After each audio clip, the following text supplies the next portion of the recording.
Always carry yourself correctly. Like, I don't act like someone I'm not, or go against the program. There's a lot of people out there are trying to get attention, and it's like you're getting the wrong attention. You know what I'm saying?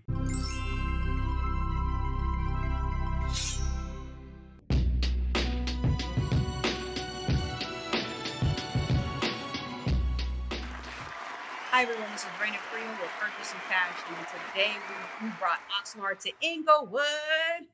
So today we have rapper Oxnard Pugz in the building, and I had the pleasure of meeting him through Young Dopey, and it was pretty interesting to hear his voice and him in the studio with the gifts that he has. Not everybody in the studio belongs in the studio, but this guy right here belongs in the studio. Thank you. I appreciate that. Yes, of course, of course. So how was your drive today? It was cool. It was, you know what I mean? It was no traffic till we got to LA, of course. You know, that's the only thing I don't like about LA is the traffic. I know. I love LA, but the traffic I can't.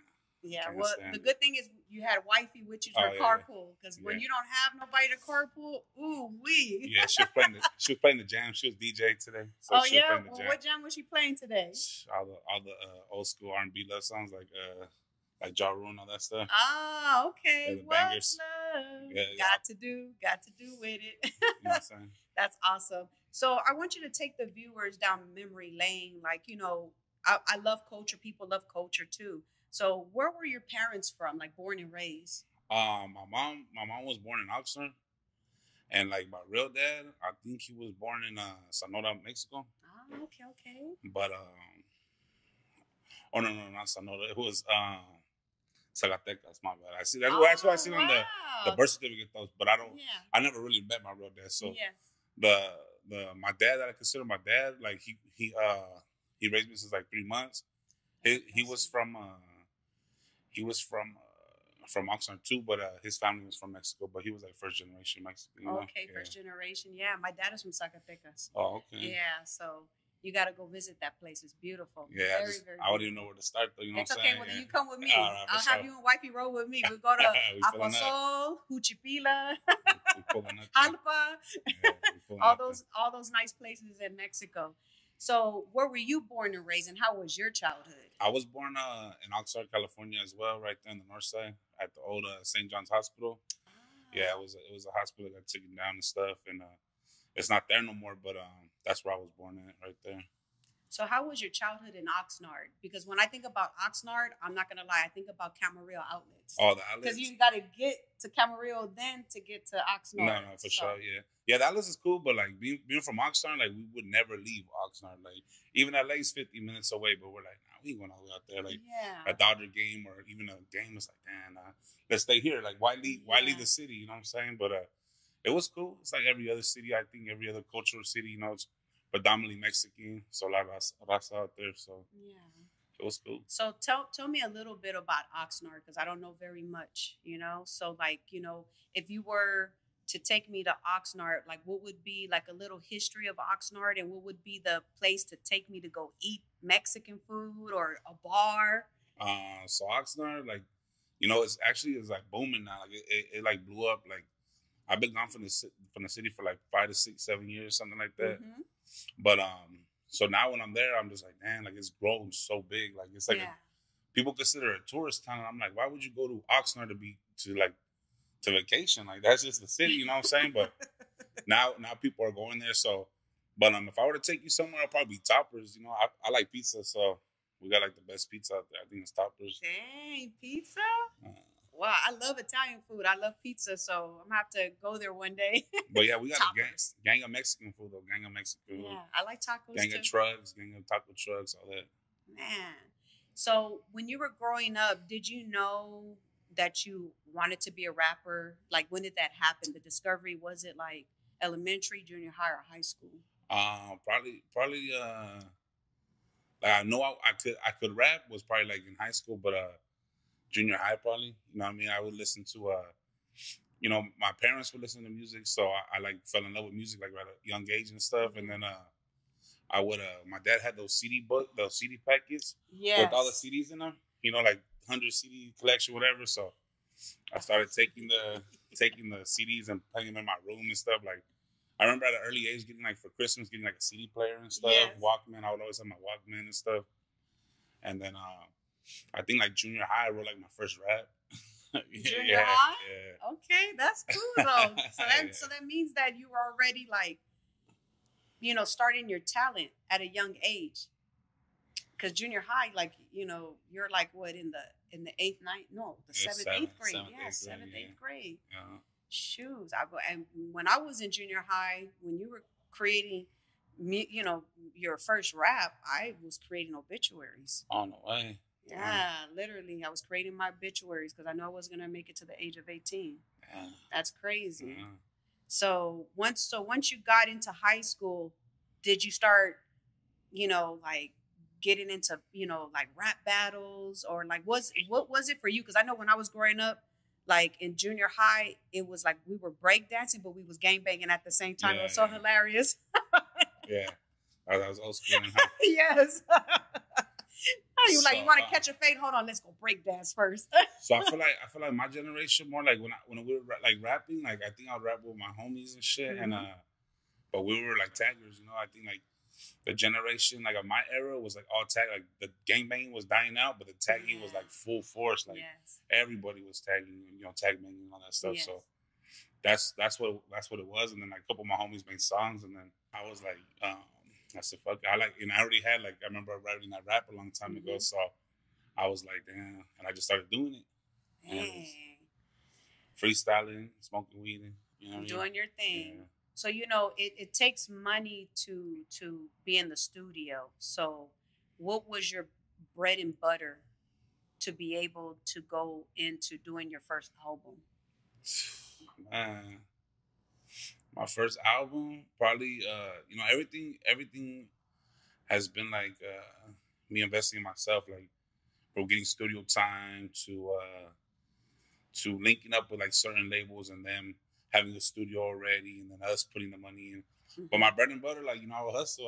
I would be in the legal cannabis market and stuff like that. You know what I'm saying? And actually. That, you know, leading from that goes into everything. I would sell anything I can get my hands onto. Like, so even like a random Joe will be like, "Yeah, I got prescribed these pills, or I got this, you know, can you trade me bud, or can you get rid of them? All I want is this." And then so that would be me to make mine on top, you know what I'm saying? Yeah. I would flip everything I can. Like, I've always been like a natural born hustler, like everything. Yes, that is a hustler. What sign are you? Gemini. What? I have Gemini twins. Yeah. What month were you born in? May. Oh, wow. I'm a real Gemini. Yeah, I'm all like, I think my Geminis are in June. I'm a Gemini to the T. Straight to the T. I'm two different people. Like, I'll present to you who I want you to see, you know what I'm saying? Yes. So today we're getting the nice side? Yeah, we should. No, we keep it on the nice side. Most like 98%. Okay, that's good. So we don't want to see the other 10-some%. The other person gets you in trouble. You don't want to get in trouble. I don't want you to get in trouble either. Not like I got responsibilities. I got to tend for, so I don't. Yeah. I try to stay out of trouble, but you know, trouble always finds. You know what I mean? Like probably like 2 months ago, me and my wife got jumped at a fucking bar. Just, you know what I'm saying? Like, serious? Yeah, shit just follows you. You know what I'm saying? In the streets, you know. But it has to be because of jealousy. Yeah, you know, something like that. Yeah, it has to be because you just, you know, go through that kind of thing just. You know, because of people who knows who you are. Yeah. You know what I mean? I've always dealt with jealousy, though, too. A lot of people, like, but it's like, you know what I mean? We all got the same day. We all could put in the time that I put in. And I put a lot of time to everything I do. You know, everything I do, I put in extra effort. I think, you know what I mean? Definitely, yes. So do you have any kids? No, I don't got no kids. Okay, so you and wife is just together, like just solo, no children. No children. Enjoy it, man. Enjoy it. A pit bull, though. We got a pit bull. Yeah, pit bull. All right. I love pit bulls, too. I enjoy Rottweilers better because now I have 5 kids. Damn. Yeah, so it was like 3 pregnancies, but 5 kids. And people are like, 3 pregnancies? Yeah, 2 sets of twins. Nice. Woo, it's a lot of work, though. Yes, a lot of work. My gosh. So now that you're in the industry, what advice would you give to the youngsters on how to move forward in the rap game? You know what I mean? Like what are your 5 steps of, you know, getting into the industry and becoming a rapper? I think, to be honest, like if I could get someone, the advice I didn't get was like network more. You know what I'm saying? Like show up to those events and talk to people, shake hands. Don't feel like, oh, you know, this person probably thinks he's better. Because once you meet we all human beings. No matter who's higher, who's lower. Like we all, at the end of the day, human being. You know what I'm saying? And I think, and for speaking for myself, like always carry yourself correct. Because I always feel like I carry myself correct. Like I don't act like someone I'm not, or go against the program, or you know what I'm saying? Because a lot of people out there are trying to get attention. And it's like you're getting the wrong attention. You know what I'm saying? Very much. You know, just know it costs money. Ain't nothing for free. Just hustle, grind. You know what I mean? Don't ever give up. Because once you stop, you'll be gone like that in an instance, because there's the next 10, 20, 30 people out ready to take your spot. You know what I'm saying? Dang, that's some good nuggets right there. Not for real. Man. So what is your what is your next journey? You have you and your wife now, right? So you have no responsibility with children. Yeah. So what is like your next step? Because 2024 is coming fast, man. Man, I want to get a house, my own house. You know what I'm saying? Yes. Like I got a house that I live in now, but I want to own. You know what I'm saying? That's honestly my, and I want to actually establish myself as an LLC and get a business going. Yeah. Because all this money that I'm putting into music, I could be writing it off or investing with it. You know what I'm saying? Just be more established and I have like a couple side little business hustles, but I want to establish more and be more like legit. With it. Yeah. So it's like you said, like when you have a LLC and you're making money through your music, like it's kind of like a 1099. It's it's a tax write off if you lease a nice truck or whatever. I don't know what you like. Like me, my dream car is a freaking Rolls Royce. I think it's a Cullen. I think that's what it's called. I don't know. And it's beautiful. I don't even know how to pronounce it, but it's like an SUV, Rolls Royce. That's the big thing. Thing, So like you can, like people I've learned in the trucking companies, they said that you can lease that car and that counts. It's approved through. Because it's above a certain weight. Yes. And I was like, man, oh my gosh. And then also like if you're traveling, you got to rent a hotel, your gas, like that's all tax write-offs also, as well as paying for the invoices for the studios is a tax write-off. The video shoots, the clothes, I even heard jewelry to be a point could be written off. Yeah, definitely jewelry for sure, because you need it for the rap videos and stuff like that. Yep. So man, so we're gonna say people need to get LLCs. Yeah, something. Yeah, I'm thinking more serious. Be more of a business instead of just you know what I mean. Yeah. Believing Before Seeing, a new book by Candace Barr, teaching you how to believe into existence. Available now for pre-order. Is there anything that you see yourself doing business-wise, taking your rap career to the next level? Like, do you want to start like a clothing line or write a book or like start a nonprofit? Like, what do you want to do with your business as being a rapper? Yeah. So I already kind of had like a clothing line, but like what I would do is every time I put an album, I'll put a set of merchandise with it, and it'll go like that. It'll fly. But it's just I'm not consistent with it. That's the only thing. If I put the extra time into that, I think it will take off how it would take off when I put out an album. You know what I'm saying? Yes. Because I don't see myself putting out albums no more, because I feel like people are more focused on singles right now and videos. Yes. The albums, like if I go do 10, 15 songs on an album, they're gonna listen to 3 and that's it. But if I put out those 15 videos, it's gonna get more attention and more content. You know what I'm saying? Because that's what the universe is about right now, is content. I believe. And it has shifted, because I look back in the 90s, like we literally in the 90s when I used to buy the freaking albums, like the Tupac albums, and play it. You know what I mean? That was the era I was growing up in, or we had the cassettes, so we couldn't wait till they came out. You had to flip them side to side. And the pager. And the pager. But it's crazy because, like you just said, it shifted, it changed. And it's like people don't buy CDs anymore. People don't buy cassettes. So the next thing is just to download it, right? How do you download? Because I'm like not very knowledgeable. I'm learning a little bit, but it's like iTunes. Like, how can people get your music to play it on their card that has YouTube or internet or something like. So I think basically like iTunes or Spotify or YouTube, you know what I'm saying? But me, I'm old school too. Not old school, but I mean it's old school. Yeah, kids would call it old school now, but I like the CDs. I like a CD. You know what I'm saying? I would preferably play CD, and I'm gonna just keep listening to it for 2-3 weeks while I'm rolling around. You know what I'm saying? But I think Spotify, iTunes, all that. Okay. Yeah. And it's like at your tips, but it's like I feel like you don't get a connection with the music no more because like when you had that CD, you were rolling around with it for 3 weeks. You know what I'm saying? And, but like the song is like a Netflix. When you go to Netflix to watch a movie, you right there trying to pick, like you don't. Yeah. You know what I'm saying? It's different. Yeah. Well, I'm like your pops. You said he had like the book. Yeah, the book. I still have the book. I have 2 of them. Damn. I still have 2 of them. What's your favorite album in there? Oh my God, All Eyes on Me. My favorite Tupac is Machiavelli. Machiavelli. Oh yeah, yeah. I think it was Come With Me is in the Machiavelli, right? Come With Me, Hail Mary. Yeah, Hail Mary's on that. Yeah, That's the second song. I was definitely a huge Tupac fan. I had Sugar Free too. Yeah, like, man, I had DJ Quick. Gosh, Ice Cube. I had a lot of those. Mac 10. Mac 10. Oh, yeah. Mac 10 for sure. Yeah. I'm like, oh my gosh. The hood parties we used to throw and the West Side parties in the 90s, it was always bumping Mac 10. Like, always. And I love oldies too.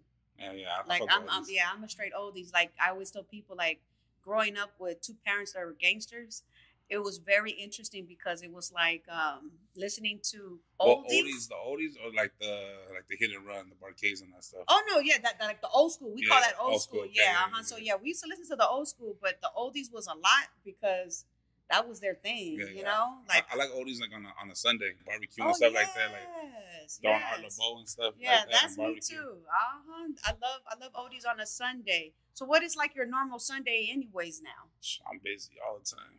Yeah. Oh, you know what? Sundays though, lately though, if I'm in Bakersfield, I go kick it with my cousin and his homeboys and shit. And they're young, so it feel like keeps me young. You know what I'm saying? Like, yeah. They like just drink. They like to get fucked up and like drink off the bottle and all this. Yeah. Like, oh my God. So we watch football and kick it. You know what I'm saying? But but usually I try to stay busy. I try to go to hit a studio. Try to do a video, do something productive, or spend a day with my wife, Yes, that's beautiful. I want to give a shout out to Wifey. She's over here in the building. Can you come over here and say hi? Come here. Don't be scared. Yeah, she put up when we took the day out. I know it's beautiful just to see when you have a significant other supporting. So we want to give a huge shout out, Luxe Media and Purpose and Passion, to say thank you for coming with your husband and being a supportive spouse. Thank you for having us. Oh, thank you. I love to show that because obviously I'm a woman, you know what I mean? And on Purpose and Passion, we're very family oriented as well. And so I'm really happy to see, a couple together and being, supportive to each other. For real. And she my backbone, you know what I'm saying? Like she got me like from being like getting out of trouble and shit and fucking staying on the right path, you know what I'm saying? Yes. What they say, every man needs a backbone. Yeah. Yes, and usually it's the wife, it's the girlfriend, it's the woman. You know what I mean? Yeah. If it wasn't for her, like she keeps me on the right path, straight up. That's a true blessing, definitely. My gosh. So I want to talk more about the rap. When you're in the studio, how do you feel? Because like, when I'm in the studio with Young Dopey, it's crazy because I used to listen to music regular, right? Yeah. And then when you hear people in the studio, you hear the beat, right? And then over and over and over and over.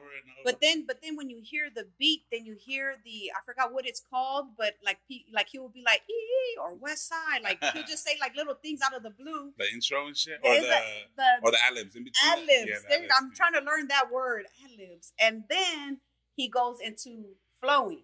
So when you hear him and Gangsta Wish, and then you put all the music together, it's like freaking magic, man. Nah, for real, it is. So I want you to explain to the viewers, like, how does it feel for you, like the first time you went into the studio and now currently, because obviously you have years in this game, you know what I mean? Like, I want you to kind of, open up the eyes to our viewers about the studio and things that I just mentioned right now. So like the first time we were going to the studio, it was just like makeshift. Like it was like closet. It was all like the ghetto, like, you know what I'm saying? Like, Yeah. so it was just like, you know, probably won't even write stuff, probably try and not even do a song. But now, nowadays, I get in the studio and we can do like 6 songs in one day type stuff. Yes. Like, you know, we just get to work.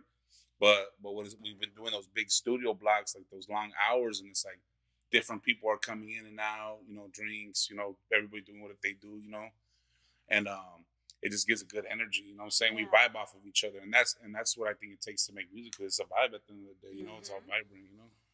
Man. Yeah, because I'm telling you, I sometimes it feels like it's like a club. You know what I mean? It's like a club. It's like nobody's dancing, but it's the music bumping. Everybody's chilling, listening to the art of music. Especially like Dopey's studio sessions. There's just it's crazy. Bunch of people. Yeah. Bunch of people. Yeah, a lot of people. Yep. Sometimes I tell them, like, as your manager, you need to kind of like have a smaller, intimate circle. You know? Nah, but I think it makes it. I think it makes the songs. You know what I mean? I think it makes pump them up. Pump them up, but at the same time, it's like when he's right there, he'll rap about people he's with, like, because you know what I'm saying? It brings back memories, probably to him. You know what I'm saying? No, which it does for other people too. Like my boy that just got out, like I got him in the studio with us, and it's just like me and him back doing music together, like pumped me up. Like, you know what I'm saying? Like he was gone for 11, and when he got out, just got him right back into music. You know what I'm saying? Wow. How can music save a person? It saves a lot of people because you focus on that more than the streets. You know what I'm saying? Man. People like, I mean, I remember like one of the last times I was in jail, like people were telling me like, "What are you doing in here? Like, you got talent. Like, you dope. Like, you know, and you're right here with a guy that can't read or write. You know what I'm saying? Like a cellmate that can't stuck on drugs, and like you don't even do drugs. Like, you know what I'm saying? You smoke weed, but that's not, you know what I mean? That's not a drug. Like, you ain't on meth or, you know, heroin. Like, you know, what are you doing here? Like, you know? And it's like, damn, like, it's like, you know, focus on music and focus on like what you love, you know? Yeah. Let's talk about your fans. Like, you know, how does it feel to have supportive people and fans by your side, you know, purchasing your music and coming to, you know, your events and things of that nature? How does that feel? Man, it's dope. I love it. Like at first, I mean, probably like 5, 6 years ago, people come up to me and I'll be like, don't know if they're like an enemy or if they're like, you know, really a genuine supporter. But now, like, I'm every city I go to, people are like, "Oh, you Pugz?" And it's just like, yeah, like, and they just show me love, and it's crazy. Like, if I go to like a lowrider show, like I'm at least 10, 15 people are coming up to me like, "Oh, can we take pictures? Can I get an autograph?" And it's like, it's dope. You know what I'm saying? It feels like the hard work is getting seen by someone. You know what I'm saying? Dang, that's tight though. That's really tight because that shows you that, you know, people notice your art, which is, you know, the art of rapping, right? And they like who you are. Because somebody had told me something like, you know, people are gonna like you and some people are not, but it doesn't matter. You focus on the people that vibe with you, that like you, that inspire, you know, that inspired by you. And so that's why I was asking about that, because I like to go to car shows and you meet people. And I remember not too long ago, I went to, I forgot the car show, but it was a big one. And I got an opportunity to interview Drummer Boy, Mac 10, which was like, wow, you know, I'm from Inglewood. And then also there was, Sugar Free and DJ Quick, man. Like I was blown away. We still bump that today. Sugar Free and DJ Quick, all that. I bump all that old stuff. That's when people are like, "Oh, that's old school." Like, nah, that's like, that's like it's like it'll never die. It'll never go out because it's like, man, it's like a priceless music, man. Because like I hear Tupac is gone. You know what I mean? He's crossed over, and his music is older, as in like in the 90s and early 2000s. But we're in 2023, and his music still bangs, man. Still bangs. I'm still finding out Tupac songs I never heard of. You know what I'm saying? Like, like they had so much music, like even from like, so I was a kid, so I didn't know, but like, so like they did a lot of soundtracks. So I'm on this, the gang related soundtrack I've been bumping a lot, and Tupac's a lot on there, and like my closest Road Dogs is a song I've been bumping a lot lately. Yeah. It's dope. Just hearing like, it's old Tupac, but to me it's new still, you know what I'm saying? Yeah, of course. Especially if you start discovering some of the music, like you never really listened to. You know what I mean? That wasn't that famous. Yeah, because we call it radio music, right? Yeah. Like whatever's playing on the radio, you love it, and what's not played on the radio are like the true Tupac fans that literally listen to the whole freaking album, man. I'm a Mariah Carey fan, so I got all my wife is too. Oh my God, hey. True lambs, let's give the shout out to the real lambs out there. I was a part of Honeybee Fly back in the days. Still have all my Mariah Carey t-shirts and all that stuff, you know. So I'm like a diehard Mariah Carey fan. My gosh. So it's always cool to meet other girls that that love Mariah Carey too. Yes. Oh my gosh. But yeah, this is pretty good. Like just hearing your story because, you know, I got to see you that one time in the studio, but your energy was very beautiful, meaning like you have a good spirit about yourself. You know what I mean? That's cool. So when you say like, you know, when you're out there, you're yourself, and it's true because I'm interviewing you right now, and you're the same person that I met that day. You know. And I'm just really excited to have you here on Purpose and Passion. Is there anything that you want to share with the viewers before we end Purpose and Passion? Just, you know, I like the name of the podcast because, you know, you do have to have a purpose and a passion. You know what I'm saying? If you're gonna do anything, do it with passion, with a purpose. Because if you don't, what are you doing it for? You know, so just, you know, just stay yourself, be yourself, and grind. Put that work in. You ain't gonna get nowhere. You know, hating on the next individual. You know what I'm saying? Man, well, let the viewers know how they can find you on social media or your website. You could reach me at Oxnard_PUGZ, Oxnard Pugz, and everywhere. And I do write back, so just holler if you need. You know what I mean? If it's something you need to know, get at me and I'll holler back at you. If you're showing love, you know, I try to repost everything. I appreciate everybody that messes with my music. You know. That is awesome, man. Well, this is Raina Carrillo signing out with Purpose and Passion. Thank you so much, Oxnard Pugz. Thank you for coming out to Inglewood. Thank you so much. Yeah. Much love, everybody. Have a good day. Peace.